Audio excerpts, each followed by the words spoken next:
Yaani mimi ningekuwa kama ningeweza kupewa nafasi ya kutoa ushauri kwa rais au kwa kamati ya taifa, kiuhalisia ningetoa ushauri mzuri na wenye maendeleo katika taifa, na ingekuwa ni mfano wa kuigwa. Jambo la kwanza,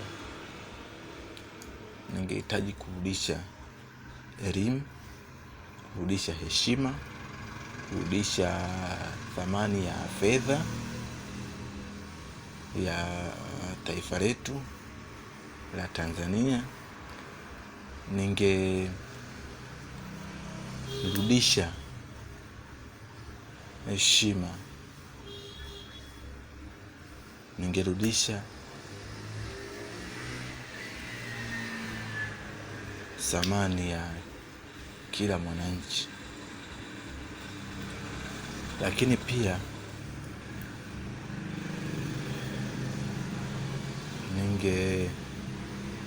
ningefanya kitu ambacho kingekuwa ni mfano wa kuigwa na mataifa mengi tofauti tofauti ulimwenguni. Cha kwanza, ningetoa muda wa takribani at least miaka 2 au kadhalika, kutokana na jinsi itakavyochukuliwa namna kuweza kusolve hili kwa wakati. Kwanza ningetoa onyo la kwamba kila ofisi, kila kampuni, kila shirika linahitajika kusajili jina lake katika vyombo vya sheria, usajili uliokamilika. Na ajira, wote waajiriwa katika taasisi hizo wangekuwa wanapokea mishahara wanayoipokea iwe nje na masuala ya chakula wanapokuwa wako kazini. Yaani bosi wa hiyo ofisi au kampuni au taasisi anachotakiwa mfanyakazi anapokuwa yupo kazini, anatakiwa amhudumie chakula kwa wakati ambao anapokuwa yupo kazini. Na thamani ya chakula maana yake ni kubwa sana kwa kila binadamu. Kwa hiyo kila binadamu anatakiwa ale, na mishahara inakuwa ina thamani ya kupanda na kushuka, na kila inapofikia wakati labda uchumi wa taifa umeshuka, maana ni kwamba inahitajika kodi zipandishwe. Kwa hiyo zinapopandishwa kodi na mishahara pia inapanda. Kodi inapanda kwa asilimia kadhaa, basi na mishahara inatoa taarifa kwamba mishahara inatakiwa ipande kwa asilimia kadhaa. Kodi inatoa taarifa kwamba zitapanda kuanzia tarehe fulani, mwezi fulani, mwaka fulani. Kwa hiyo na mishahara itapanda kuanzia tarehe fulani, mwezi fulani, mwaka fulani. Asilimia ya kupanda kwa mshahara ni 1 tu. Mfano, mtu analipwa 100,000 mshahara, maana yake ni kwamba anatakiwa anapolipwa mshahara wake wa 100,000, huduma za masuala ya chakula wakati uko kazini hapaswi kukatwa, anatakiwa alipwe 100,000 yake kama ilivyo. Na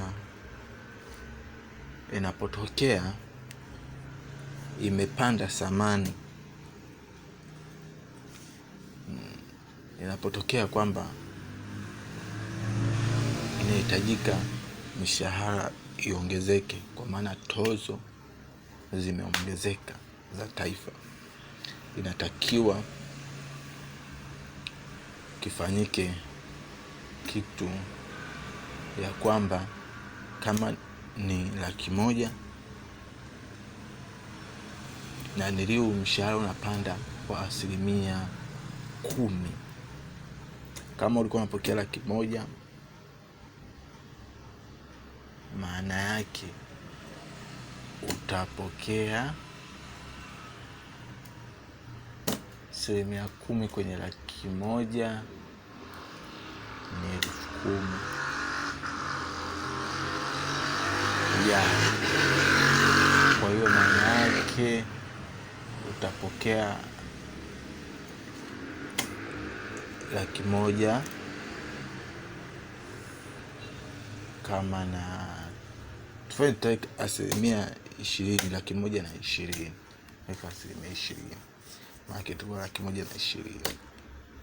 Na kama ulikuwa unapokea 150,000, maana yake itaongezwa pale, utakuwa unapokea 100,000 na 200,000, utakuwa unapokea 200,000. Kwa aliyekuwa kwa mshahara wa 200,000 utapokea 270,000.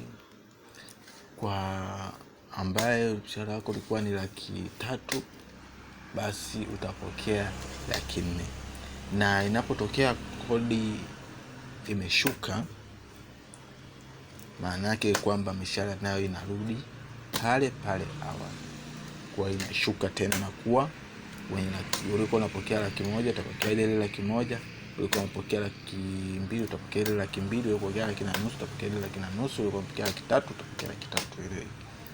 Kwa mishahara inakuwa inapanda na kushuka kama thamani ya fedha inavyopanda na kushuka. Kwa hiyo ningefanya kitu kama hicho, na ili kuweza kureflect hayo, maana yake ni kwamba tungepunguza idadi kubwa sana ya machinga, tungepunguza idadi kubwa sana ya biashara kuwa nyingi sana mtaani, tungepunguza idadi kubwa sana ya raia kutokuwa na kazi, tungepunguza idadi kubwa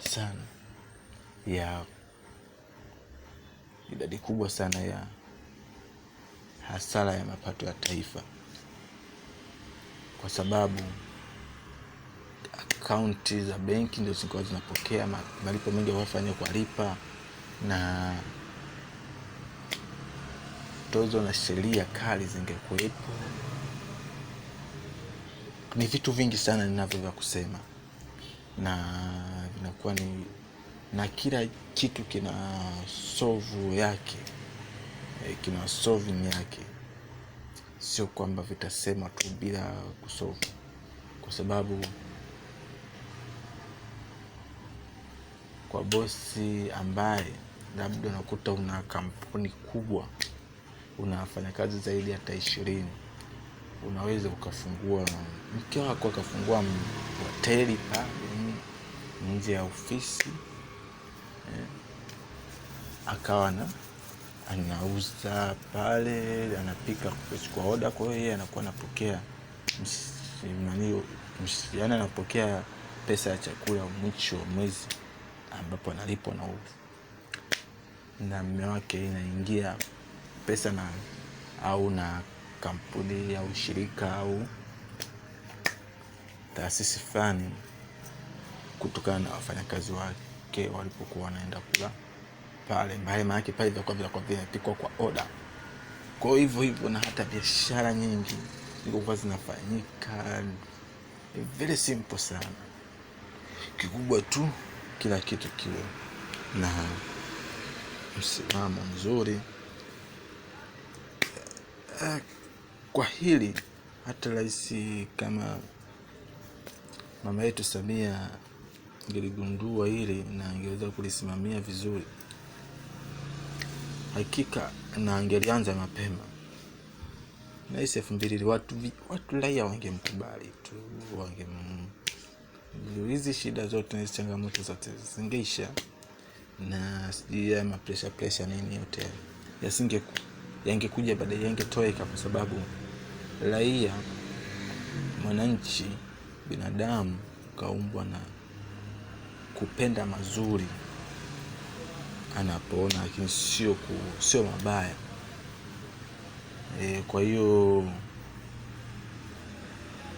takriban baadaye hapo ungesikia tu bana apewe mingine amalizie miaka yake ya utumishi katika taifa letu, kwa sababu kaanza vizuri. Sasa tumwache amalizie, na anayekuja na sheria pia ya katiba ya nchi pia kidogo pia nayo ingeboreshwa kwa kuhakikisha kwamba kusupport hii hoja na hii liwazo ili liweze kuwa comfortable na kuweza kusimamiwa kwa umakini na taifa liweze kwenda sambamba, kwa sababu sasa hivi kwa asilimia kubwa sana Afrika tumepoteza sana raia. Sio kwa kufa, lakini ni kwa kutokuwa na elimu bora, kutokuwa na sheria bora, kutokuwa na makazi bora ya wananchi, kutokuwa na misimamo bora ya raia wetu na viongozi wetu pia. Kwa hiyo na hiyo yote inachangia kutokana na kutokuwa na msimamo wa kuweza kuongoza raia wote kwenye njia moja kwa sheria moja, sababu kuna vitu ukishaviweka sawa hivi itakuwa ni rahisi wewe kiongozi kuweza kutoa hoja na ikafika kwa wakati kwa kila mwananchi, na ikatambulika kwamba ni kitu gani cha msingi, je ni jema au zuri au baya. Je kama ni baya, watu ni rahisi kuleta hoja yao, wanaweza kaja watu wawili tu bungeni ni wakaleta na ni hoja na ikasikika na ikafanywa kazi, kwa sababu raia wote wanaendeshwa katika njia moja. Lakini tofauti na hivi kuendesha kila raia na njia yake, ni ngumu sana kuweza kuja na hoja afu ikakubaliwa, kwa sababu kila mmoja atakuja na hoja kwa shida zake binafsi. Kwa hiyo huyu umemsaidia kununua machungwa, yule anataka kununua maembe bei tofauti. So yule anataka kununua ndizi, yule anataka kununua parachichi bei tofauti. Mimi nitakuja kwa shida yangu ya kununua parachichi. Kwa hiyo tutakiwa na yule mwenye shida ya ndizi naye aje, tutakiwa na yule mwenye shida ya embe aje, mwenye shida ya tikiti aje. Sasa ni vitu ambavyo hauwezi kuviendesha kwa pamoja vyote sawa. Ni lazima tupishane, lazima uonekane mbaya, lazima uonekane kwamba hauko sawa, kwa sababu tu ni vitu ambavyo huwezi kuvisimamia kwa mara moja, kwa sababu vitu vinakuwa ni vingi alafu mpangilio ni mchache. Okay, ni hivyo tu. Kwa mimi kama ningelikuwa na rais, naweza nikamchangia wazo lolote au hoja yote, kikweli ningetoa hoja, ningesaidia kwa wazo, lakini kwa sababu mawazo sio kifo, wala mawazo sio maskini, ila mawazo ni mchango katika akili, maana kila jambo lina wakati wake.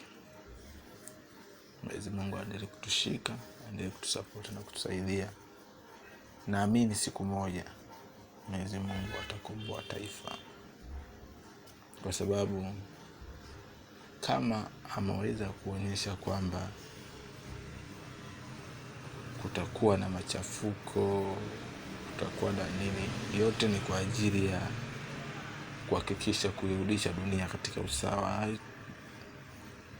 Na hayo yote kama taifa letu tukiweza kuirudisha hii, naamini pia nasi tutakuwa ni moja katika taifa lililokombolewa, la kwetu pia litakuwepo katika, na ninaamini la kwetu litakuwa ni namba moja endapo kama tutafanikisha kuweza kuliweka sawa mapema. Tuna miaka mingi sana, 2026 mpaka 2048 ni parefu sana, parefu sana. Asante. Mwenyezi Mungu endelee kuwashika mkono, endelee kuwalinda. Asante.